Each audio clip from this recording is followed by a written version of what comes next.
Meu nome é Carolina Silva, mas todo mundo me chama de Carol. Tenho 34 anos e na última terça-feira, minha vida deu uma reviravolta daquelas que só acontecem em novela, quando conferi meu bilhete da loteria e percebi que havia ganhado 47 milhões de reais. Minhas mãos tremiam que nem quando a gente vê o extrato do cartão no final do mês. Depois do choque inicial, veio um pensamento meio doido. Não contaria pra ninguém sobre essa grana toda. Sabe como é?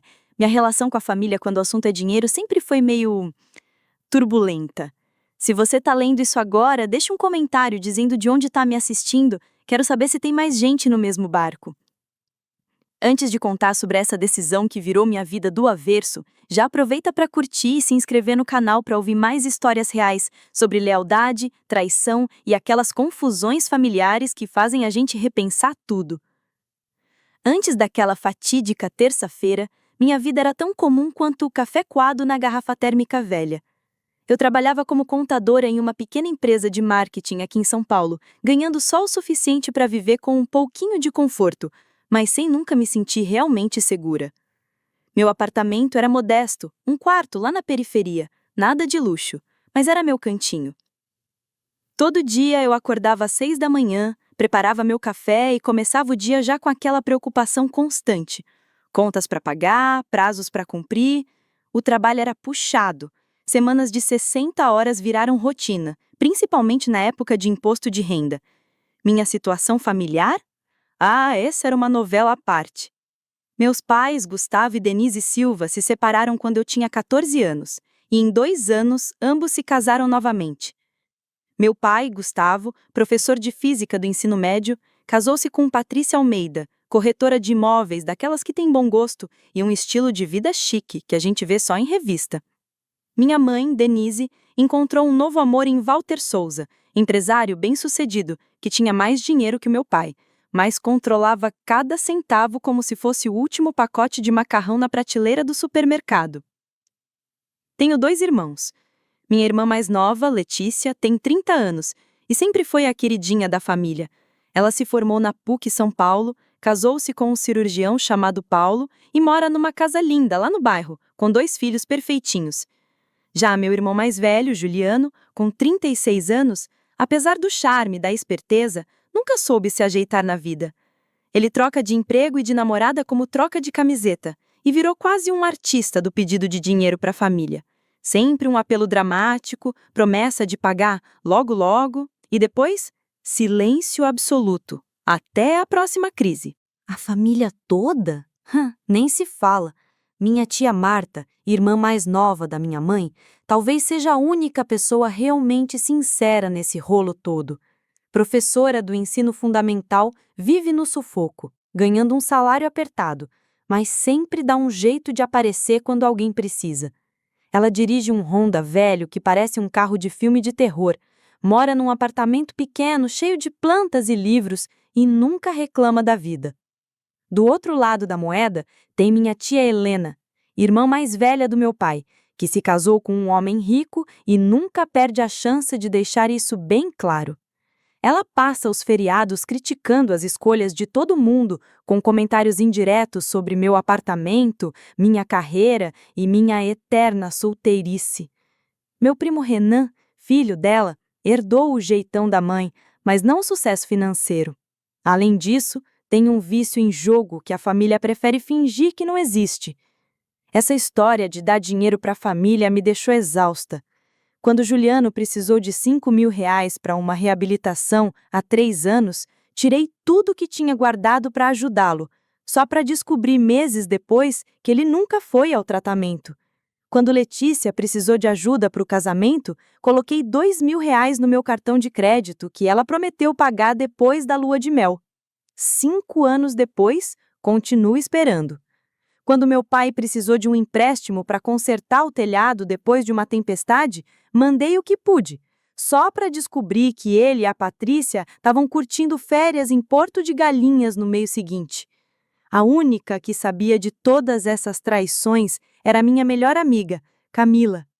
Nos conhecemos na faculdade e, ao contrário da maioria dos meus relacionamentos, o nosso nunca mudou.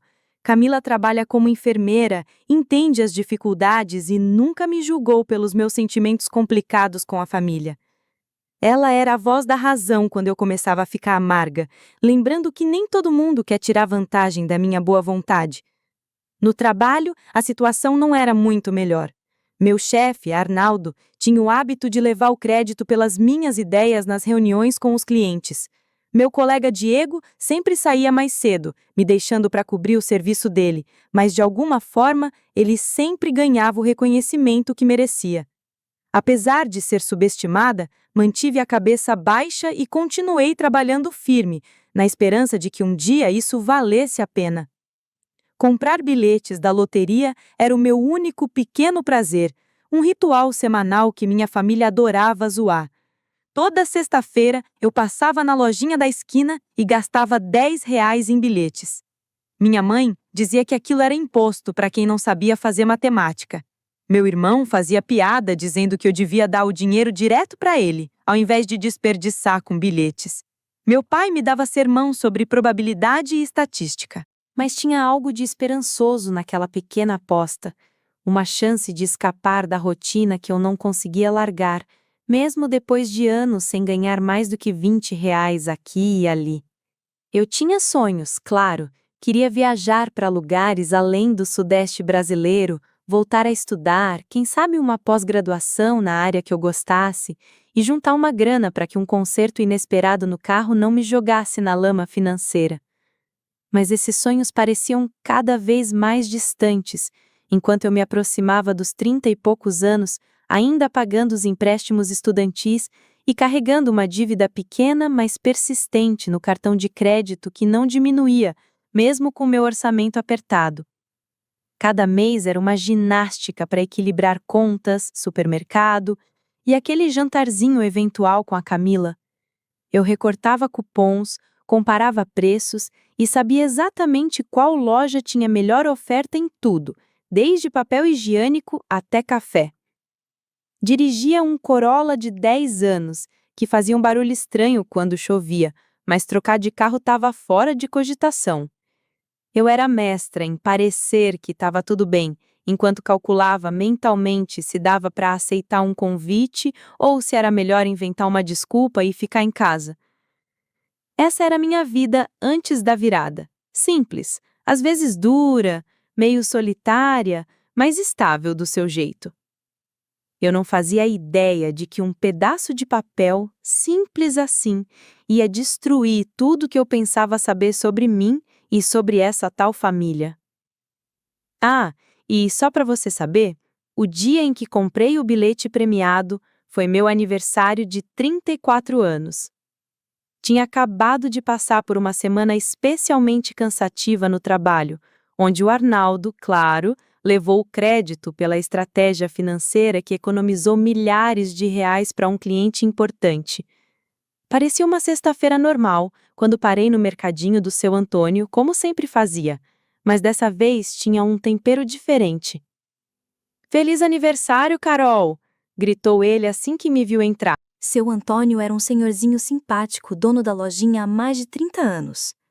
Conhecia todos os clientes pelo nome e sempre tinha uma palavra amiga para trocar. "Obrigado, seu Antônio. O de sempre, por favor, e se puder, um extra para garantir uma boa sorte." Respondi, entregando R$ 20 em vez dos meus 10 de costume. "Esbanjando no aniversário, hein? Vai que hoje é seu dia de sorte", ele disse, piscando enquanto me entregava os bilhetes. Diferente da minha escolha automática de sempre, resolvi, no impulso, escolher meus próprios números. Peguei meu mês e dia de nascimento, 3 e 16. O aniversário da minha mãe, 12. O do meu pai, 21. O da tia Marta, 9. E o da Camila, minha melhor amiga, 30. 6 números que representavam as pessoas mais importantes da minha vida, até aquelas que já me decepcionaram. Naquela noite, pedi comida para a viagem no meu restaurante japonês preferido, abri uma garrafa de vinho que a Camila me deu de presente de aniversário e me ajeitei para uma noite sossegada, só eu e o sofá. O sorteio da loteria era às 20 horas Mas eu mal prestava atenção, distraída rolando o feed das redes sociais, vendo gente comemorando aniversário como se fosse carnaval, muito mais animado que o meu. Às 20h30, lembrei dos bilhetes. Com preguiça, peguei o celular para conferir os números, sem muita expectativa, como sempre. O primeiro número bateu. 3. Dei um sorrisinho. O segundo, 16. O coração acelerou um tiquinho. Terceiro número, 12. Quarto, 21. Minhas mãos começaram a suar. Quinto número, 9. Prendi a respiração. Sexto e último número, 30. Fiquei encarando a tela do celular como se ele tivesse virado um espelho mágico. Não podia estar certo. Será que li errado? Confirmei várias vezes. Liguei a televisão e voltei para o sorteio ao vivo. Cada um dos meus números aparecia na tela, um atrás do outro. As mãos tremiam tanto que deixei o controle remoto cair no tapete. De jeito nenhum, sussurrei para o meu apartamento vazio. De jeito nenhum. Segundo o site da loteria, eu era a única ganhadora dos 47 milhões de reais. Depois dos impostos, sobraria algo em torno de 28 milhões, um valor que, para alguém que havia se empolgado mais cedo naquele dia com um cupom de 10% de desconto no sabão em pó, era simplesmente irreal. Não dormi uma única hora naquela noite. Passei horas navegando pela internet, lendo histórias de ganhadores da loteria. E não eram contos de fadas, mas pareciam roteiros de filme de terror. Famílias dilaceradas pela ganância, parentes distantes surgindo do nada com histórias de "Me ajuda, tio!", vencedores falidos em 5 anos, mais miseráveis que antes. Um artigo dizia que ganhar na loteria era a maneira mais rápida de perder tudo que você ama. Quando o sol nasceu, tomei minha decisão. Eu ia pegar o dinheiro, mas não contaria pra ninguém. Nem pros meus pais, nem pros meus irmãos, nem pra Camila. Pelo menos não por enquanto. Eu precisava digerir tudo aquilo e bolar um plano antes que todo mundo viesse me dar palpite sobre o que fazer com a fortuna. Naquela manhã, liguei para o trabalho dizendo que estava doente, a primeira vez em 3 anos, e marquei uma consulta com o Felipe, advogado especialista em planejamento financeiro e direito sucessório. O consultório dele ficava num arranha-céu no centro da cidade. Enquanto esperava na sala, vestida com roupas comuns, segurando minha bolsa onde guardava o bilhete premiado, senti uma pontinha de impostora. O senhor Felipe me recebeu com um aperto de mão firme. Ele devia ter uns 50 anos, cabelos grisalhos e olhos gentis atrás daqueles óculos caros. "Em que posso ajudar hoje?" Respirei fundo e coloquei o bilhete sobre a mesa. "Preciso saber como pegar esse dinheiro sem que ninguém descubra que fui eu." Os olhos dele se arregalaram por um instante ao examinar o bilhete. Depois, assentiu com a autoridade de quem sabe das coisas. "Entendo. Você veio ao lugar certo." Nas 2 horas seguintes, Felipe me explicou tudo. Aqui no estado, ganhadores podem receber prêmios por meio de fundos ou entidades legais que mantêm suas identidades em segredo. Ele detalhou o processo para criar um fundo fiduciário cego, explicou como funcionariam os impostos e a importância de montar uma equipe de consultores financeiros para cuidar da grana. "O maior erro dos ganhadores", ele avisou, "é contar para muita gente, rápido demais. Quando isso acontece, não tem mais volta." Assenti, aliviada por ter tido esse instinto. "Quero fazer tudo direitinho, não quero que esse dinheiro acabe com minha vida." Saí do consultório do Felipe com uma pasta cheia de documentos e uma lista de tarefas, sentindo uma mistura de empolgação e pavor. Tinha mais dinheiro do que jamais sonhei, mas não podia contar para ninguém. Eu teria que viver uma vida dupla. Continuar a ser a contadora esforçada do dia a dia, enquanto secretamente era uma milionária. Nas semanas seguintes, trabalhei com o Felipe para criar o fundo, reivindicar o prêmio e abrir contas de investimento. Montamos um plano financeiro que garantiria que eu nunca mais precisaria me preocupar com dinheiro, nem que eu vivesse até 100 anos. O dinheiro estava lá, real, em contas sob meu controle. Mas minha rotina continuava igual, Eu ainda trabalhava, reclamava das contas no café com os colegas e dirigia meu velho Corolla. O segredo começava a pesar. Fiquei pensando na minha família. Será que ficariam felizes por mim? Respeitariam meus limites ou só me veriam como um caixa eletrônico ambulante? Essas perguntas não me deixavam em paz. Até que, numa noite, olhando para o teto, tive uma ideia. E se eu descobrisse como minha família reagiria à minha nova fortuna sem revelar nada? E se eu pudesse testar o caráter deles antes de decidir com quem dividir meu segredo? O plano foi se formando. Eu criaria uma situação em que precisasse de ajuda financeira. Nada exorbitante, mas o suficiente para fazer diferença. Abordaria cada um com o mesmo pedido e veria quem me ajudaria sem esperar nada em troca. Só assim saberia quem merecia entrar na minha nova vida. No dia seguinte, encontrei o Felipe de novo para garantir que minhas finanças estavam blindadas antes de pôr o plano em prática. Já tínhamos um portfólio diversificado, fundos fiduciários para doações futuras e uma conta pessoal modesta para que eu pudesse sacar sem levantar suspeitas. A maior parte da grana estava investida, segura e inacessível para qualquer um, exceto para mim. Está tudo em ordem, garantiu o Felipe, deslizando uma pasta sobre a mesa brilhante. Seu futuro financeiro está garantido. Você poderia parar de trabalhar amanhã se quisesse. A ideia era tentadora, mas eu sabia que uma mudança brusca na rotina levantaria muitas perguntas. Não estava pronta para dar essas respostas. Acho que vou continuar no meu emprego por enquanto, pelo menos até organizar tudo. Naquela noite, chamei a Camila para jantar. Enquanto estávamos sentadas na minha pequena varanda com taças de vinho na mão, decidi dividir parte do meu plano com ela. Não dava para guardar tudo só para mim, e eu confiava nela mais do que em qualquer outra pessoa. Estou pensando em fazer uma espécie de experimento com a minha família. Comecei com cuidado. Ela ergueu uma sobrancelha curiosa. Que tipo de experimento? Respirei fundo. Vou dizer para eles que perdi meu emprego e que estou precisando de ajuda financeira. Só para ver quem realmente se importa o suficiente para me ajudar quando eu estiver na pior.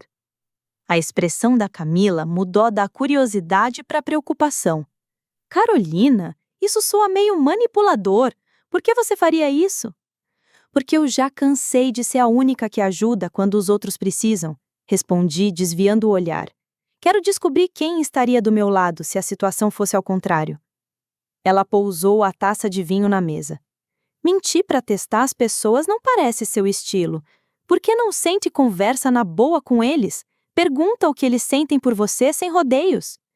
Eu dei uma risada sem graça. Sério, porque minha família é fera em conversa franca. Só que não. Você sabe como eles são, Camila. Você viu como me tratam. Mesmo assim, acho que isso está errado. O que você quer provar, afinal? Não quero provar nada. Insisti, mesmo sabendo que isso não era totalmente verdade. Só quero saber quem realmente se importa comigo e quem me enxerga só como um recurso. Camila balançou a cabeça.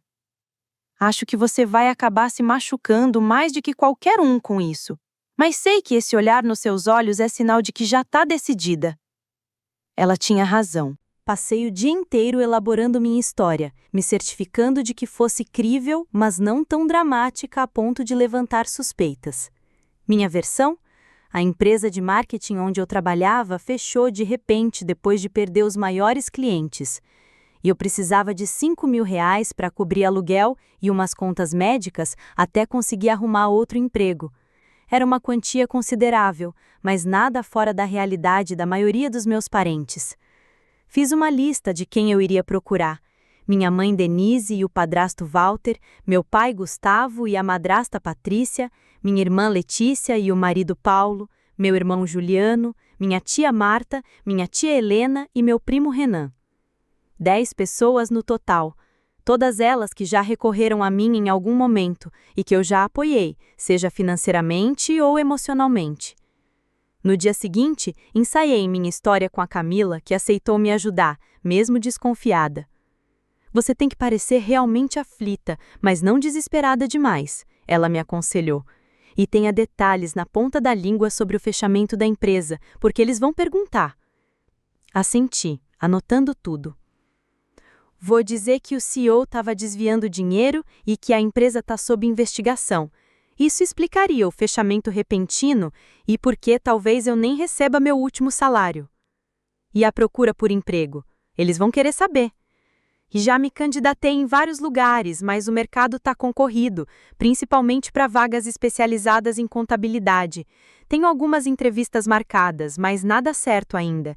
E meu fundo de emergência já secou por causa de uns exames médicos recentes. Eu já tinha pensado em cada detalhe, criando um cenário que despertasse empatia, mas que não levantasse suspeitas demais. Quando terminei de montar meu plano, uma pontinha de culpa me cutucou. Será que a Camila estava certa? Será que eu seria manipuladora e errada? Mas aí me lembrei de todas as vezes que havia esvaziado minhas economias para ajudar essas mesmas pessoas e que isso quase sempre custava caro para mim. Isso me deu força. Não era só um teste para eles, era uma forma de me proteger e cuidar do meu futuro. Fiz até uma lista das minhas previsões para cada um. Minha mãe provavelmente ofereceria ajuda, mas menos do que eu precisaria. Meu pai me daria um sermão sobre responsabilidade financeira, mas talvez enviasse uma graninha. A Letícia diria que não podia ajudar porque as crianças e a escola particular custavam caro demais. Juliano com certeza alegaria que estava duro. Walter e Patrícia, os padrastos, recusariam na lata. A tia Helena me julgaria pelas minhas péssimas escolhas de vida. Renan prometeria ajuda, mas eu apostava que nunca ia aparecer. A única pessoa em quem eu realmente tinha alguma esperança era a tia Marta. Apesar de viver com o mínimo, ela sempre foi a mais generosa do grupo. Mesmo assim, tentei não criar muita expectativa. R$ 5.000 era muito dinheiro para uma professora de escola pública que mora sozinha. O plano estava traçado. Na semana seguinte, eu entraria em contato com cada um deles, contaria a mesma história e esperaria para ver quem realmente se mexeria. Só assim eu descobriria quem se importava comigo, de verdade, além do que eu poderia fazer por eles. Com o coração na mão, peguei o telefone e fiz a primeira ligação. Decidi começar pela minha mãe. Denise sempre se orgulhou de ser uma mãe cuidadosa, sempre falando sobre como sacrificou os próprios sonhos para criar os filhos. Se alguém podia ajudar, pensei, era ela. Minhas mãos tremiam um pouco enquanto eu discava o número. Ela atendeu no terceiro toque, parecendo distraída. Oi, mãe, falei, tentando segurar o nervosismo na voz. Ô, Carolina, está tudo bem? Você parece chateada. Comecei a contar a história que preparei, o fechamento repentino da empresa, os salários atrasados, minha situação financeira apertada. Enquanto eu falava, percebia a respiração dela ficando mais pesada, preocupada com cada detalhe. Ai, filha, que coisa horrível! Disse ela no final. Você já pediu o seguro-desemprego? E o seu fundo de emergência? Expliquei que o seguro levaria semanas para ser liberado e que o fundo tinha acabado por causa dos exames médicos recentes que precisei fazer, sem entrar em detalhes, deixando que a imaginação dela fizesse o resto. Ai, Carolina. Olha, o Walter e eu acabamos de dar uma entrada na casa do sítio. Agora estamos meio apertados, sabe como é? A voz dela ficou um pouco defensiva. Você já perguntou para o seu pai? E a Letícia? O Paulo ganha bem no hospital, né? Eu queria evitar falar com o papai. E a Letícia tem as crianças e a mensalidade da escola particular para pagar. Bom, deixa eu falar com o Walter e ver o que a gente consegue fazer. Mas não posso prometer nada. O Walter nunca me viu como responsabilidade dele. Deixou isso claro desde o começo.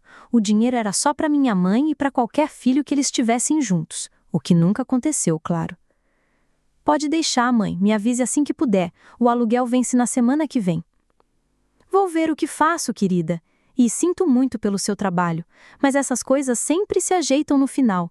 Talvez seja um sinal para você pensar em uma profissão mais estável. Depois que desliguei, escrevi essa resposta no diário que comecei para guardar essas pepitas de sabedoria. Ou melhor, para não esquecer o que não quero repetir. Ela até demonstrou preocupação, mas logo tentou empurrar a responsabilidade para outro lado.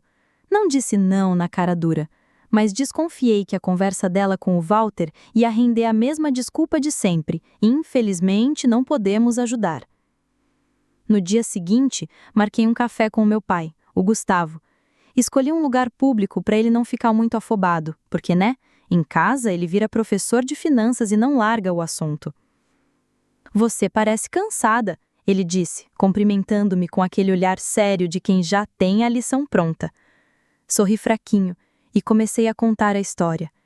Ele ficou com o rosto duro, concordando de vez em quando ou franzindo a testa nos detalhes mais cabeludos. Quando terminei, pedindo ajuda com R$ 5.000, ele recostou na cadeira e cruzou os braços. Carolina, eu sempre te ensinei sobre responsabilidade financeira.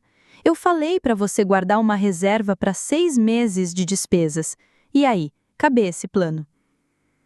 A vida aconteceu, pai. Respondi, tentando não mostrar o quanto aquilo me frustrava. Contas médicas, conserto do carro, nem todo mundo tem grana para guardar essa quantia. Ele soltou um suspiro dramático. E agora você quer que os outros te salvem? E seus hábitos de consumo? Você realmente precisa morar naquele apartamento naquele bairro? E a assinatura da TV a cabo? E todos esses serviços de streaming? O sermão continuou por uns 20 minutos, sobre planejamento, mercado de trabalho e a velha ladainha de viver abaixo das possibilidades. Ajuda de verdade? Nem sinal. Eu adoraria ajudar a Carolina, mas a Patrícia e eu estamos focados na nossa aposentadoria. Usar essa grana seria irresponsável. Ele deu um tapinha na minha mão, daqueles meio condescendentes, tipo, isso vai ser um aprendizado para você. Porque às vezes, só a gente batendo no fundo do poço é que aprende a nadar. Assenti, segurando as lágrimas que não eram só para aparecer. Esperava essa resposta, mas doeu demais ouvir minhas necessidades serem ignoradas tão facilmente. Minha irmã Letícia foi a próxima tentativa. Peguei o carro e fui até a casa linda dela no subúrbio numa tarde de sábado. O Paulo, marido dela, estava jogando golfe, ou melhor, fingindo que joga. Então tivemos privacidade. Ai, Carolina, que surpresa! Ela exclamou ao abrir a porta. As crianças estão na aula de natação, entra. A casa estava impecável, cheia de móveis caros e fotos profissionais da família em cada parede. Sentamos na cozinha gourmet tomando lattes feitos naquela máquina de café expresso que parece mais um avião de combate do que uma cafeteira. Contei tudo para ela. Meu Deus, que situação horrível! Ofegou, apertando minha mão em cima da ilha de granito. Não acredito que eles fecharam contigo assim. Coitada! Aquela compaixão parecia sincera e por um momento me senti com esperança. Aí soltei. Preciso de um empréstimo de R$ 5.000. Ela mudou a expressão. Ah, sabe, não é um bom momento. Compramos um Audi novo no mês passado e as mensalidades das crianças estão atrasadas. Além disso, estamos reformando o banheiro principal. Olhou ao redor, nervosa. O Paulo cuida das finanças e é meio chato com o orçamento. Entendo, falei baixinho, já me sentindo o cachorro que caiu da mudança. Não perguntaria se não estivesse na pior. Eu sei, ela apressou-se a dizer. Vou falar com o Paulo para ver o que conseguimos. Talvez uma quantia menor.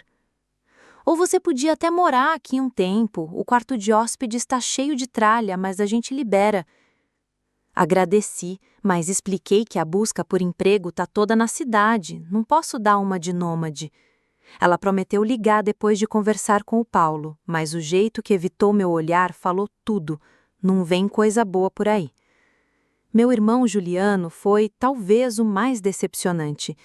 Depois de mandar uma mensagem explicando tudo, ele respondeu com: que pena, mana, tô muito cheio de coisa agora, te ligo depois. Nunca ligou. Minhas mensagens seguintes ficaram no vácuo. Quando tentei ligar, só caía direto na caixa postal. Esse mesmo irmão que me fez gastar uma fortuna ao longo dos anos, sempre com aquelas promessas chorosas de pagar de volta, que, surpresa, nunca aconteceram. Minha madrasta, Patrícia, foi direto ao ponto, sem nem disfarçar a falta de empatia. Carolina, eu sei que tá difícil, mas o Walter e eu não podemos ajudar. Talvez seja a hora de aprender a administrar melhor seu dinheiro. Já pensou em morar num apartamento menor ou dividir o seu? Quando mencionei que tinha ajudado nos reparos da casa de veraneio deles no ano passado, ela se irritou. Aquilo é outra história. É uma propriedade da família que você também gosta de usar. O fato de eu ter sido convidada para a cabana uma única vez em 5 anos não parecia fazer diferença. Meu padrasto, Walter, foi ainda pior. Você não é minha filha, disse na cara dura quando liguei. Eu sustento sua mãe há anos, mas seus problemas financeiros são seus.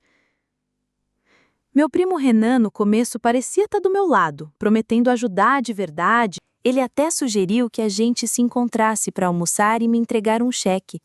Mas quando o dia chegou, mandou uma mensagem só 1 hora antes dizendo que tinha surgido um imprevisto e que ia remarcar. Aí, claro, sumiu no mapa e parou de responder minhas mensagens. A resposta da tia Helena foi talvez a menos surpreendente, mas mesmo assim doeu. Bem, Carolina, eu sempre disse que a sua empresa parecia meio instável. Eu falei para o seu pai que você devia ter aceitado aquele emprego no banco logo depois da faculdade, mas ninguém me deu ouvidos. Ela então começou a contar sobre todos os perrengues financeiros que outros parentes enfrentaram e como conseguiram dar a volta por cima, sem precisar implorar por ajuda. Naquela noite, Letícia me contou que a tia Helena estava espalhando para todo mundo que eu era uma irresponsável com dinheiro. Depois de uma semana inteira de portas fechadas, promessas pela metade e silêncio absoluto, eu já estava emocionalmente no limite. O tal experimento confirmou meus piores medos sobre a família, mas aceitar a realidade doeu feito um tombo de patinete, rápido e inesperado. 7 pessoas que durante anos tinham me pedido e recebido ajuda várias vezes, simplesmente não puderam ou não quiseram retribuir quando eu precisei. Foi aí que o meu telefone tocou. Era a tia Marta. Carolina, querida, acabei de saber pelo sua mãe sobre emprego. Você tá bem? A voz dela era quente, daquelas que a gente sente que vem com um abraço junto, sabe? Eu ainda nem tinha ligado para ela, planejava fazer isso no dia seguinte, mas o fato de ela ter me procurado primeiro, mesmo sabendo da situação só por boca de terceiros, dizia muita coisa. Olha, eu quero ajudar. Que tal almoçarmos juntas amanhã? Por minha conta, claro. No dia seguinte, nos encontramos num restaurante pequeno, ali perto do apartamento dela. Marta estava do jeitinho que sempre foi. Cabelo com umas mechas grisalhas preso num rabo de cavalo, calça jeans e um cardigan com botões meio tortos. Ela me deu um abraço apertado antes de a gente sentar. Sinto muito pelo seu trabalho, minha filha. Aquela empresa nunca te mereceu de qualquer jeito. Enquanto a gente comia, ela me perguntou com cuidado sobre minha procura por emprego e ainda se ofereceu para falar com alguns contatos que tinha no mundo dos negócios. Quando os pratos saíram, ela mexeu na bolsa e tirou um envelope. Quero que você fique com isso, disse deslizando o envelope pela mesa. São R$3.000. Sei que não é tudo o que você precisa, mas deve ajudar pelo menos com o aluguel. Fiquei olhando o envelope chocada. Marta, não posso aceitar isso, é demais. Família ajuda família, respondeu estendendo o braço e segurando minha mão com carinho. E quero que você saiba uma coisa. Se precisar de um lugar para ficar e economizar no aluguel, meu sofá vira cama. Não é hotel 5 estrelas, mas você pode ficar o tempo que quiser. Meus olhos encheram de lágrima, e dessa vez eram lágrimas de verdade. Obrigada, sussurrei, impressionada com a generosidade dela. Agora nem pense em me pagar agora, continuou. Se recupere primeiro. Encontre um emprego que você realmente goste desta vez. A vida é curta demais para a gente trabalhar num lugar que não valoriza a gente. Quando saímos do restaurante, Marta me abraçou outra vez. Você vai ficar bem, Carolina. Você é esperta e capaz. Isso aqui é só mais um obstáculo no caminho. Voltei para casa segurando aquele envelope com R$ 3.000, muito mais do que eu imaginava que ela pudesse gastar com conforto. O contraste entre a atitude dela e a do resto da família não podia ser menor. A única pessoa que realmente se ofereceu para ajudar foi quem menos tinha para dar. Depois do encontro com Marta, fiz uma pesquisa que me deixou de queixo caído. Aqueles R$ 3.000 eram praticamente todas as economias dela. E descobri que ela vinha lidando discretamente com complicações de diabetes tipo 2. Os gastos com remédios tinham subido recentemente e ela ainda fazia aulas extras para tentar garantir o sustento. Foi um soco no estômago perceber isso. Marta, que tinha tão pouco, me deu quase tudo o que tinha, sem pestanejar ou fazer cobranças. Enquanto isso, minha mãe, que tinha acabado de gastar R$ 8.000 reformando um banheiro, não tinha condições de ajudar a filha com 5.000 para pagar aluguel e contas médicas. No dia seguinte, convidei Marta para jantar lá em casa. Quando ela se acomodou no meu sofá velho, notei pela primeira vez como ela estava cansada. Aquelas linhas finas perto dos olhos pareciam mais profundas do que eu lembrava. Marta, preciso te contar uma coisa, comecei, servindo uma xícara de chá na frente dela.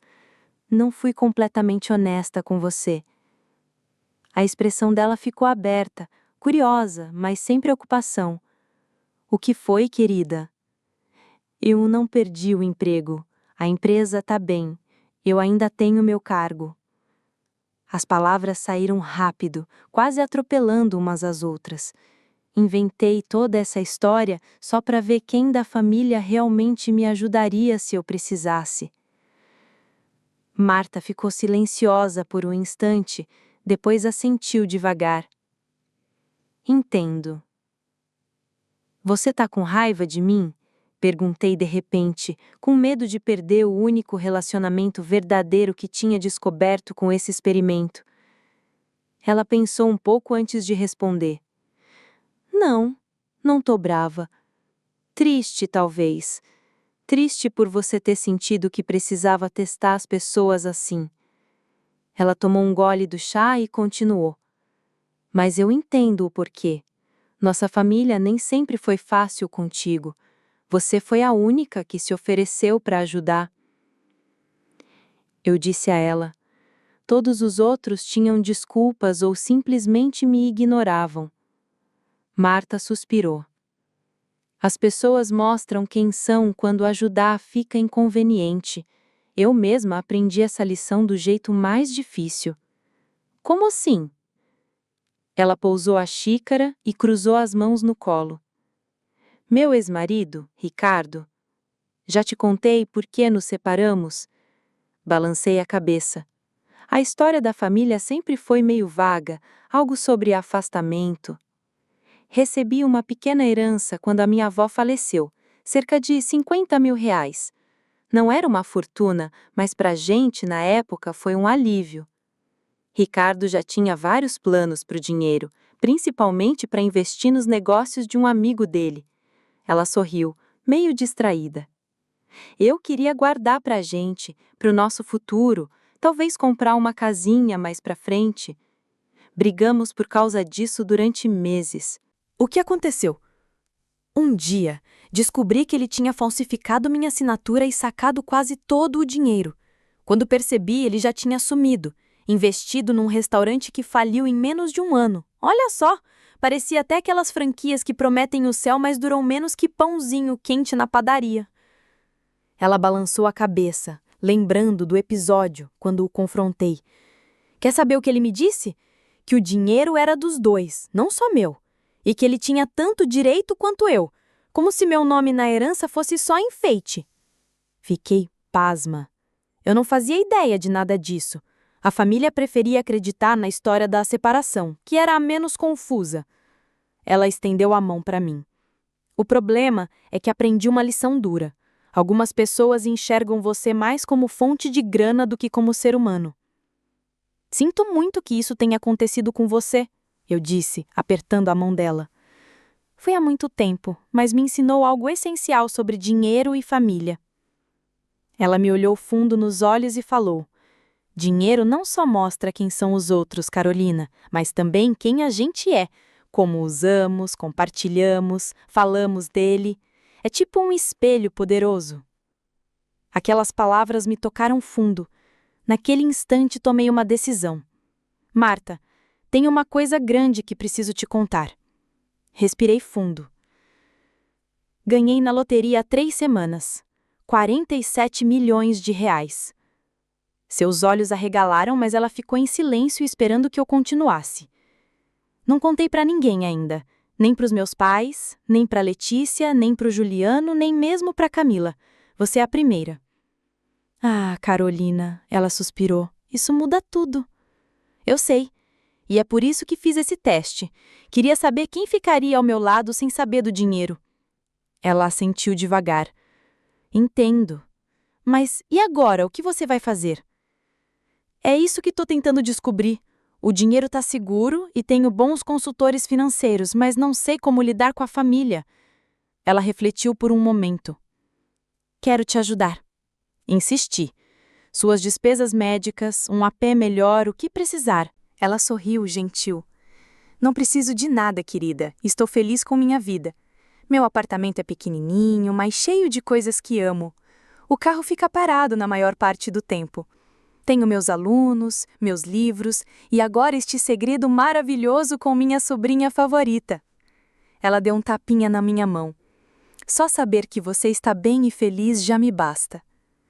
Aquele altruísmo me fez quase chorar. Ali estava alguém que me deu quase tudo o que tinha quando achou que eu precisava, e que agora não pedia nada em troca, mesmo sabendo que eu tinha milhões. Enquanto conversávamos até tarde, o contraste entre Marta e o resto da minha família ficava cada vez mais claro. Quando comecei meu experimento, notícias dos meus supostos problemas financeiros se espalharam. Em vez de preocupação, só rolou fofoca e julgamento. Meu celular vibrou com uma mensagem da minha mãe. Ouvi dizer que você também pediu dinheiro para Letícia. Por que não me falou? Parece que está nos colocando uns contra os outros. Logo depois veio uma do meu pai. A Patrícia me contou que você anda pedindo dinheiro para todo mundo. É esse tipo de irresponsabilidade que te avisei para evitar. A família transformou meu pedido de ajuda em prova das minhas falhas de caráter, em vez de enxergar como um pedido de apoio. E fazendo isso, revelou tudo o que eu precisava saber sobre a verdadeira cara dos nossos relacionamentos. Na manhã seguinte à conversa com Marta, me encontrei com o Felipe para falar sobre meus planos financeiros a longo prazo. Agora que tinha clareza sobre a família, podia decidir meu futuro com os olhos bem abertos. Quero criar um fundo fiduciário para a Marta, falei. Algo que cubra as despesas médicas dela e garanta uma aposentadoria confortável, mas que pareça um presente, não uma esmola. Ela é muito orgulhosa, comentou Felipe, anotando tudo. Podemos estruturar como um fundo familiar que pague uma bolsa mensal, sugeriu. Ótimo, concordei. Assim ela não precisa administrar uma grande fortuna de uma vez, que pode assustar quem não está acostumado com tanto dinheiro. E quero comprar uma casinha para ela perto de onde eu decidi morar. Nada chique demais, só algo confortável e acessível considerando os problemas de saúde dela.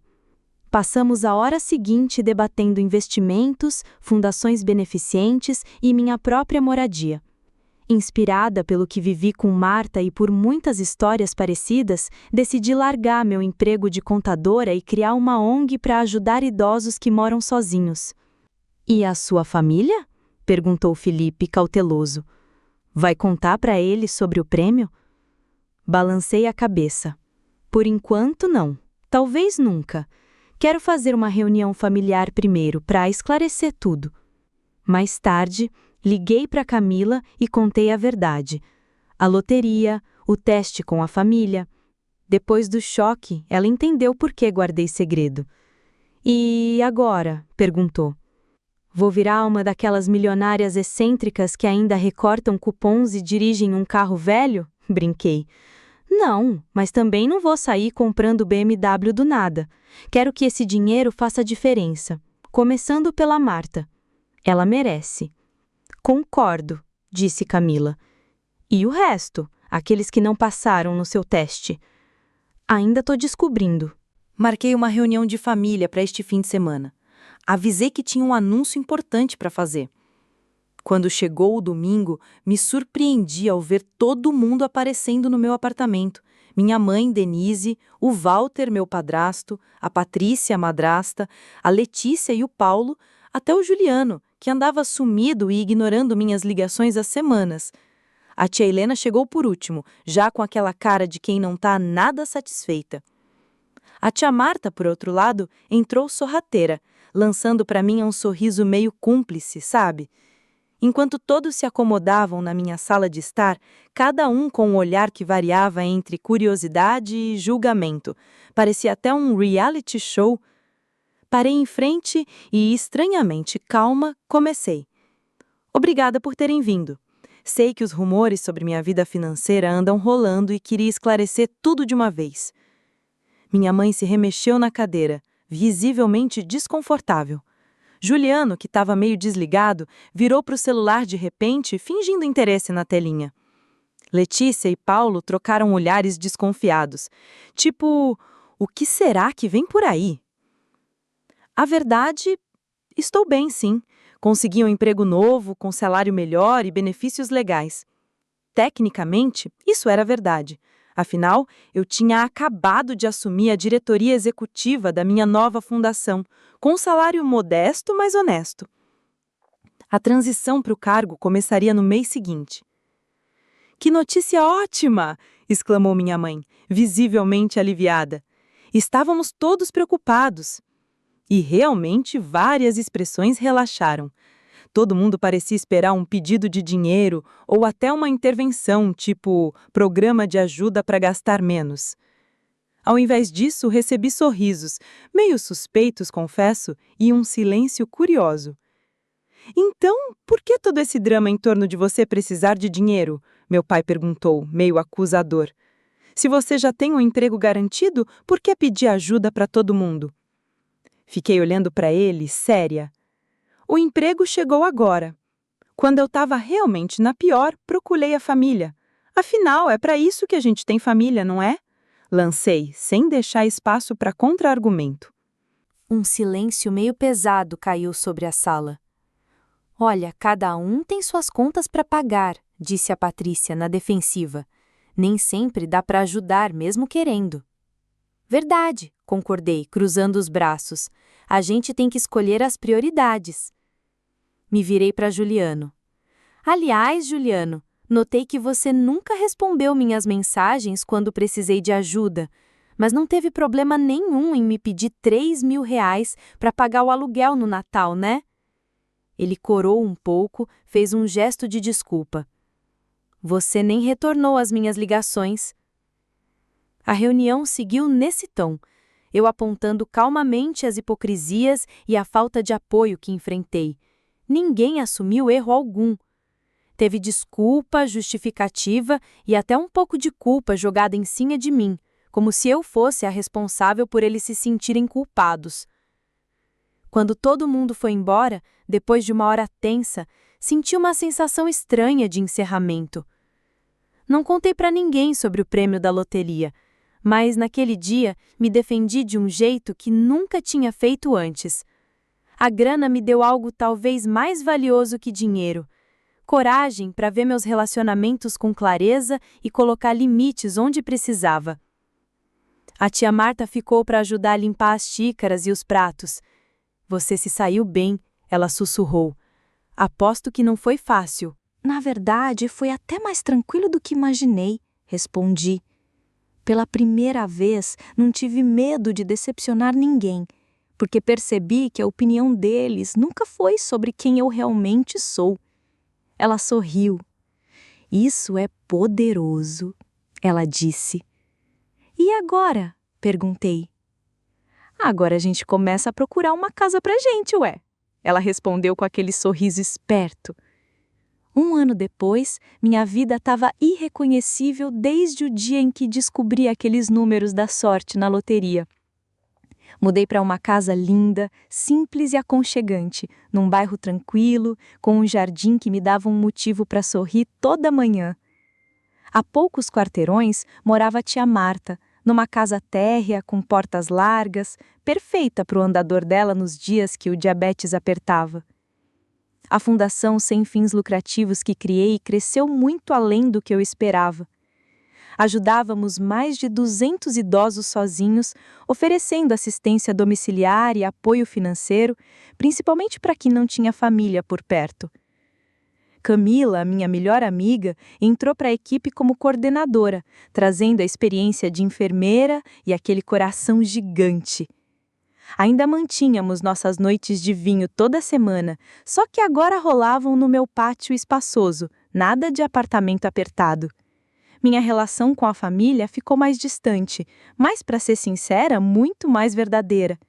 Mantínhamos contato de vez em quando, um telefonema educado no aniversário, um encontro na data comemorativa, mas a falsa proximidade tinha ficado para trás. Sem esperar uma intimidade emocional que, na real, nunca existiu de verdade, nossas interações ficaram até menos doloridas. Nenhum deles sabia dos meus ganhos na loteria. Para eles, eu simplesmente havia encontrado sucesso na minha nova carreira de gestão de organizações sem fins lucrativos, o que, vamos combinar, já é chique. Pareciam aceitar essa explicação sem muita curiosidade sobre os detalhes, o que me revelou tudo o que eu precisava saber sobre o interesse deles na minha vida. Rolavam momentos em que a tentação de contar a verdade batia forte, principalmente quando Juliano ligava pedindo dinheiro para um novo negócio duvidoso ou quando a Letícia reclamava do preço da reforma da cozinha, que, aliás, ficou show de bola. Mas toda vez eu me lembrava do silêncio deles quando precisei de ajuda, e a escolha ficava cristalina: manter a boca fechada. Curiosamente, houve ocasiões em que meus familiares realmente precisaram de ajuda. Quando meu pai, o Gustavo, sofreu um pequeno infarto e enfrentou aquelas contas médicas que mais parecem fatura de cartão, eu paguei tudo anonimamente, pelo fundo de assistência ao paciente do hospital. Quando meu primo Renan finalmente entrou em reabilitação para tratar do vício em jogo, também fiz uma doação anônima para custear o tratamento. Eles nunca descobriram a origem da ajuda, e olha, prefiro assim, porque às vezes manter um mistério é melhor do que abrir um reality show da família. Minha tia Marta e eu jantávamos juntos pelo menos 2 vezes por semana. A saúde dela melhorou muito com o tratamento certo e, claro, com menos dor de cabeça causada por preocupações financeiras.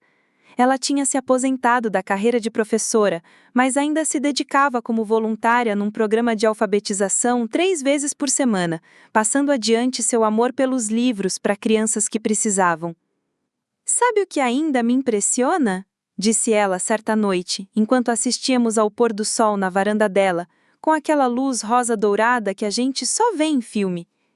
"Como tudo poderia ter sido diferente se você tivesse anunciado seu prêmio na loteria logo no começo", disse ela. Concordei, claro. Imaginando essa realidade alternativa, a família teria se tornado, do nada, muito atenciosa e amorosa, imagino. "E aí você nunca saberia o que era real", completou Marta, dando aquele toque filosófico. Por mais doloroso que fosse, esse conhecimento me trouxe liberdade.